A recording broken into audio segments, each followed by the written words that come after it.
శంఖారావము. మన recording number 98. 14th chapter అయిన గుణత్రయ విభాగంలో మనం ఇప్పుడు 9వ శ్లోకం కంటిన్యూయేషన్ అన్నమాట. అది చదువుకోబోతున్నాం ఇప్పుడు మనం. పుట్టుక చేతనే జీవికి త్రిగుణములలో ఏదో ఒక గుణము ప్రాధాన్యము వహించును, మిగిలిన రెండును దానితో కలియును. ఈ కలయికలో భేదములే వ్యక్తిగతములైన స్వభావ భేదములుగా ఏర్పడుచున్నవి. వానిని బట్టియే చేష్టాభేదములు కూడా ఏర్పడుచున్నవి. ఈ భేదముల వలననే పరస్పర సంబంధములు పుట్టి రాగద్వేషాదులు పుట్టుచున్నవి.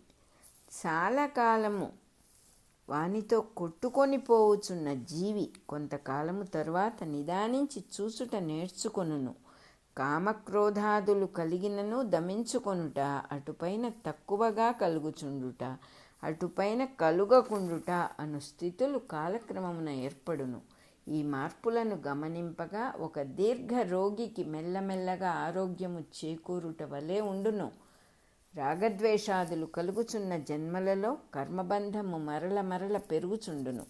నివృత్తి అబ్బిన కొలదియు కర్మబంధము సడలి తొలగిపోవును. ఇన్నిటికి నీ కారణము త్రిగుణముల స్వభావము కాదు, జీవి యొక్క సామర్థ్యమును కాదు, జీవి పరిణామక్రమములోని సామర్థ్యము కూడా కాదు. ఇన్నిటి యందు అంతర్యామిగా పనిచేయుచున్న దైవ లీలయే కారణము.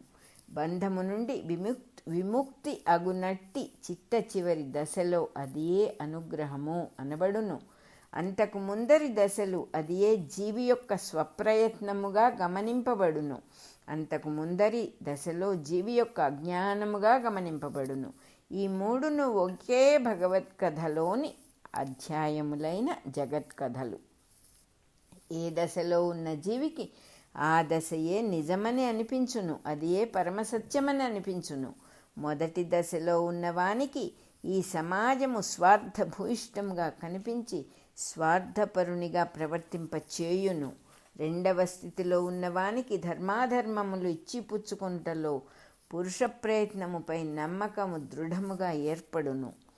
మూడవ దశలో ఉన్నవానికి స్వధర్మాచరణ రూపమైన సత్కర్మాచరణము సాధన మార్గము కాగా దైవానుగ్రహము, అంతర్యామిత్వము, మోక్షధర్మము బోధపడును. ఈ మూడు స్థితుల వారికిని కావలసిన పద్ధతిలో త్రిగుణములు పనిచేయచ్చు కావలసిన శిక్షణనిచ్చుచుండును. ఇక్కడ గుణసంగము అని ఇంకొక హెడ్డింగ్ అన్నమాట. సత్వరజస్తమస్సులు మూడును దేహవ్యూహమందున్న మూలయంత్రమందలి మూడు భాగములు. మనము వాడుకొనుచునే ఉందుము గాని యంత్రమునకు ఎన్ని చక్రములున్నవో, ఏది ఎట్లు తిరుగుచున్నదో తెలియదు. దేనినెట్లు త్రిప్పవలెనో అంతకుముందే తెలియదు.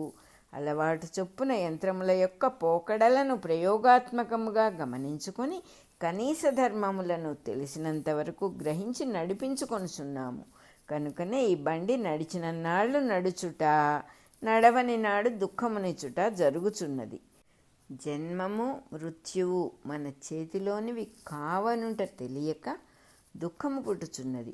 ముసలితనము మన చేతిలోనిది కాకపోయినను ఆరోగ్యవంతునకు దుఃఖకరము కాదనియు, దుష్కర్మలాచరించిన వానికి మాత్రమే దుఃఖకరమని తెలియుట లేదు. తెలియవలసిన వయస్సు వచ్చుసరికి పరిహారముగా చేయగలిగినదేమియూ లేకుండా పోవుచున్నది. ఇక వ్యాధి, ఆరోగ్యము అనున్నవి కొంతవరకు మన చేతిలో ఉన్నవని కూడా తెలుసుకొనుట లేదు. తెలిసినను వాని ఎడల శ్రద్ధ లేదు. ఇట్లు తెలియకుండుటయే అజ్ఞానము.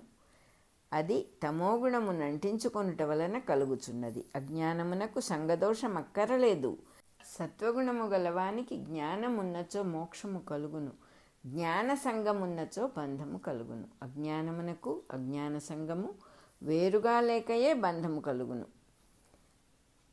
సత్వగుణము సుఖమునందు సంగము కలుగచేయగా రజోగుణము కర్మయందు సంగము కలుగచేయును. తమోగుణము పొరపాటు అను స్థితియందు సంగము కలుగచేయును. తమోగుణ స్థితిలో జ్ఞానము మాటుపడి ఉండును. రజోగుణ స్థితిలో జ్ఞానము కర్మయందు చిక్కుకొని పోయి ఉండును. సత్వగుణమున మనస్సు జ్ఞానమునందే చిక్కుకొని పోవును. కన్ను తెరిచి మూడవ స్థితిని గమనించినచో జ్ఞాన సంగము తొలగి జ్ఞానము నిలబడును. తమోగుణము జ్ఞానమును ఆవరించి ఉండుట ఎట్లుండును? దొంగతనము చేయువాడు తాను చేయుచున్నది తప్పని ఎరుగును గదా, అట్టిదే జ్ఞానము. ఎరిగినను దొంగతనం చేయుచున్నాడు గదా, ఇట్టిదే మరుగున పడి ఉండుట. దొంగతనము మంచిదని నమ్మి త్రికరణ శుద్ధిగా ఎవ్వడూ చేయడు. దొంగతనముపై నమ్మకము లేదు కనుకనే ఎవరినూ చూడకుండా చేయుటకు ప్రయత్నించును. త్రికరణ శుద్ధిగా మంచిదని నమ్మి ఎవడైనా చేయదలచినచో 10 మంది చూచుచుండగానే జేబులో చేయి పెట్టును. జ్ఞానము మాటుపడి ఉండుట అనగా ఇది.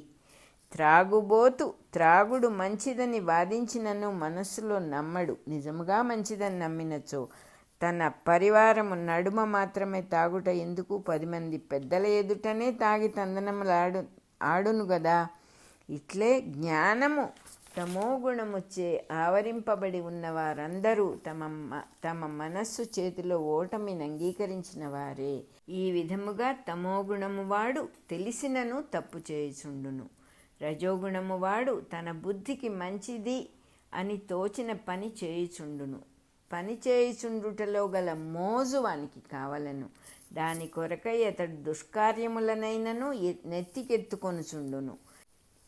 ఎంత దుష్కర కార్యమున కష్టపడినచో అంత గొప్పతనముండునని వాని విశ్వాసము. నేనింతటి వాడను కనుకనే ఇంతటి మహాకార్యమును ఆచరింపగలిగితిని అను అహంభావ పరితృప్తి వానికి కావలను. మహాకార్యములు చేయువాడు సమర్థుడే, కానీ సమర్థుడనిపించుకొనుటకు మహాకార్యములను ఆచరించువాడు రాజసికుడు.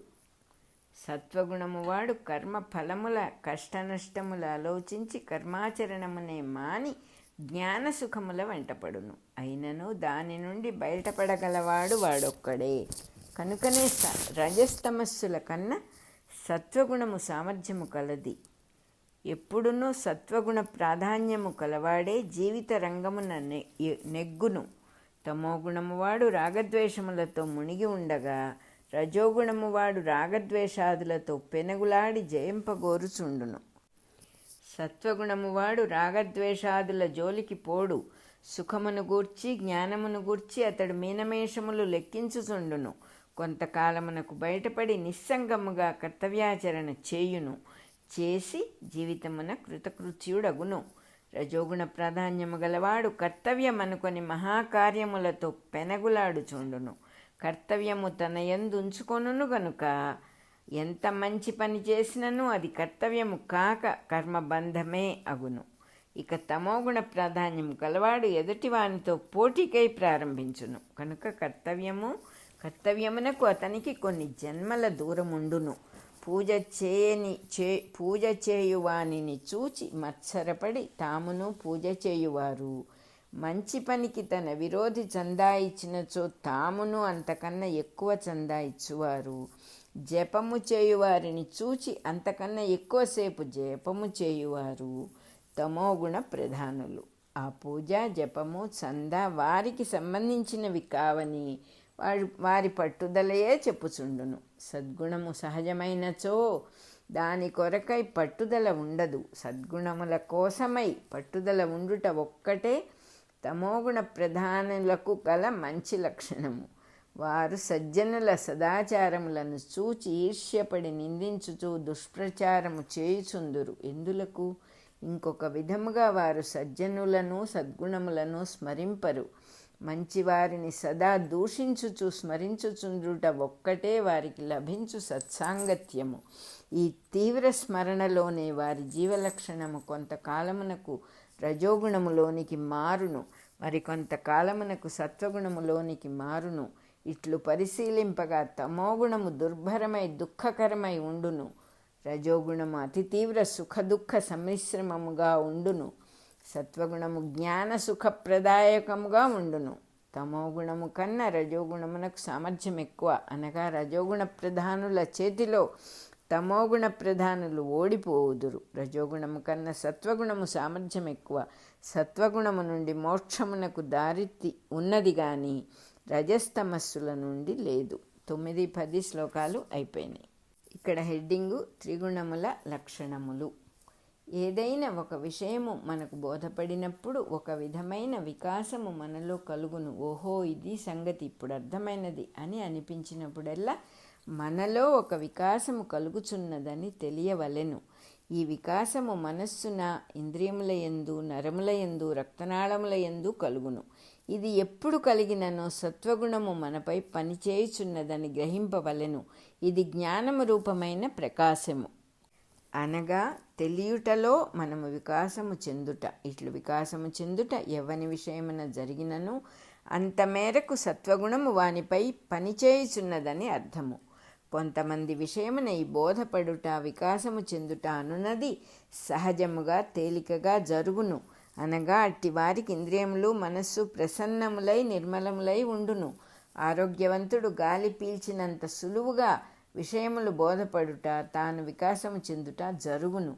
అట్టివారు సత్వగుణము ప్రధానముగా కలవారు. 11వ శ్లోకం అయిపోయింది. అలాగే మన రికార్డింగ్ నెంబర్ 98 కూడా అయిపోయింది.